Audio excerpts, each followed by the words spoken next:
د بخاري شریف روایت دی. رسول اکرم صلی الله علیه وسلم صحابه کرامو ته فرمایي وایي یو سړی و په پخوا زمانه کې کاروبار یې کاوه. د کاروبار معمول یې داسې و چې خلکو ته یې پورونه ورکول، لکه په دا نن سبا کې زموږ او ستاسو په علاقه کې معاملات په کښت و په دار باندې کېږي. په پور باندې یو شی ورکوي، په هفته یا په میاشت قسطوار بیرته هغه خپلې پیسې ورڅخه وصولوي.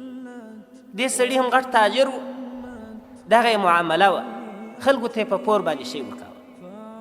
نو دې سړي دا تاجر و خپل مرزا منشي یا مزدور ته دا ویلي وه که چیرې چې د یو چا څخه پیسې اخیستلې نه درلودلې نو ته اساني ورسره کوه.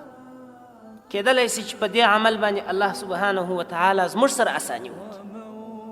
نو د الله نبي وایي دا سړی چې کله مړ سو الله رب العالمین وبخشي او په دغه وجه باندې وبخشي. تا زما د بندګانو سره اساني کول په معاملاتو کې، نو د الله ارحم الراحمین رحم ورباندې رالی دته یې معافي وکړه.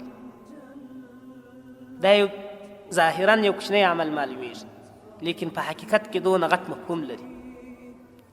کله چې بې پور ځینې وصولوي نو که به د یو چا لاس بند و، پیسې به فی الحال موجودې نه درلودلې، نو هغه ته به عذر وکړي چې اوس یې نه لرم، ده به بس اساني ورسره کوله. نو الله رب العالمین دې سړي ته عفو وکړي.